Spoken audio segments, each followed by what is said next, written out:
Fala galera, professor David na área, Geografia, e o Por Aí de hoje vai te levar lá para o extremo oriente para você conhecer um pouco mais da geografia de um país muito legal e interessante que é o Japão.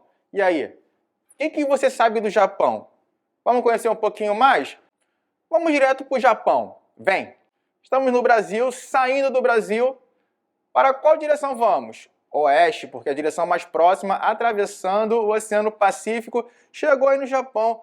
Já observe aí o relevo submarino, que o Japão está entre duas placas tectônicas, ou seja, é um território formado por ilhas vulcânicas. São 4 ilhas, estamos vendo a capital aí, Tóquio, Osaka, que é uma grande cidade, e o Japão possui características muito interessantes. Olha só. Eu tenho algumas imagens da cidade de Tóquio e nós vamos agora entrar lá e conhecer algumas características legais do Japão. Cidade de Tóquio. É importante dizer que o Japão se destaca por possuir uma economia bastante industrializada, com grande aparato tecnológico. Também temos empresas transnacionais conhecidas no mundo todo, como a Sony, Nintendo, Mitsubishi. Os destaques são os eletrodomésticos, a informática, a robótica. A gente cansa de ver aí as inovações do Japão com relação à robótica e o automobilismo. Tecnologia é o destaque da cultura japonesa, e isso devido ao investimento maciço que houve na educação. A educação japonesa, lá a partir da segunda metade do século XIX, recebeu grandes investimentos na educação, na conhecida Era Meiji, que foi o período imperial do Japão. Um período que a gente pode dizer quando ocorreu a Revolução Industrial lá no Japão. Foi uma série de transformações econômicas e sociais, como também políticas. Como, por exemplo, na economia, a abertura de portos e o estreitamento das relações internacionais com outros países. Isso fez com que o Japão se tornasse um país inovador. Podemos ver aí nessa imagem incrível da cidade de Tóquio, o neon, os painéis de neon, as luzes de neon, elas são uma característica muito marcante deste país e principalmente da cidade de Tóquio. A população japonesa, ela vive em sua maioria nas grandes cidades. Como nós podemos observar aí o excesso de gente, de pessoas na cidade de Tóquio, a capital do país. Uma coisa muito interessante, que o Japão tem um território pequeno em relação à grande população que ele possui. Uma população de mais de 120 milhões de pessoas.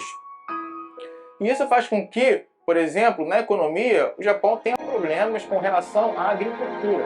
Ele não é capaz de produzir todo o alimento que é produzido, que é consumido no país. Ele produz, por exemplo, somente o arroz, ele consegue atender toda a demanda do território japonês. O Japão também tem umas características muito importantes nos acontecimentos que mudaram totalmente a sua história e o seu espaço geográfico. Nós temos o caso, por exemplo, da Segunda Guerra Mundial. O Japão já era industrializado, já era uma grande potência mundial e entrou em guerra. E isso fez com que ele fosse atacado. Por exemplo, o Japão recebeu 2 bombas atômicas em seu território, na cidade de Hiroshima e Nagasaki. O Japão ficou em frangalhos após a Segunda Guerra Mundial. Contudo, ele conseguiu se reerguer, principalmente devido ao contexto que se estabeleceu depois, que foi o contexto da Guerra Fria, Estados Unidos e União Soviética rivalizando para poder atrair para sua zona de influência países para compor os seus devidos blocos. Ou seja, o Japão recebeu muita ajuda dos Estados Unidos, o próprio país que jogou a bomba atômica no Japão.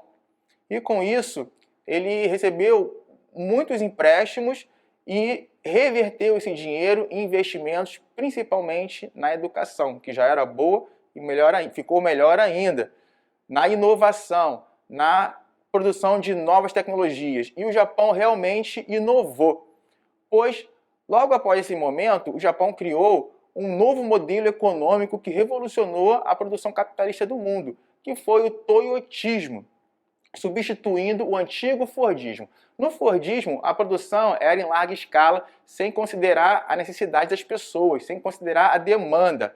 Ou seja, isso gerava grandes estoques e consequentes crises mundiais. No toyotismo, a produção ela é feita a partir da demanda, ou seja, existe uma demanda, eu vou produzir de acordo com essa demanda que existe, com a necessidade das pessoas. Mas para isso é preciso o quê? Uma mão de obra muito qualificada e um grande investimento de tecnologia, porque esse tempo de produção ele precisa ser bem menor. A população japonesa ela possui ótimos indicadores sociais devido a tudo isso que foi falado, principalmente nos investimentos em educação, na industrialização e na inovação. Por exemplo, o IDH é elevadíssimo, acima de 0,9, um dos maiores do mundo. A expectativa de vida, o quanto uma pessoa pode viver naquele país, é um dos maiores do mundo também, chegando, atingindo os 90 anos. Tá ok? E o coeficiente Gini, é importante não esquecer, o coeficiente Gini do Japão ele é bem baixo, mostrando que o país tem pouca desigualdade social. A gente sabe que a desigualdade social, independentemente do país, ela existe em menor ou maior quantidade. Mas quando um país ele possui ótimos indicadores socioeconômicos, essa desigualdade ela fica bem minimizada, tá ok? Pessoal, espero que vocês tenham gostado do nosso passeio. Conhecemos um pouquinho mais do Japão, conhecemos um pouquinho mais da geografia do Japão, do território, da economia, da política, da população. E o Por Aí de hoje vai ficando por aqui. Eu espero você na próxima, espero que você tenha gostado e até logo!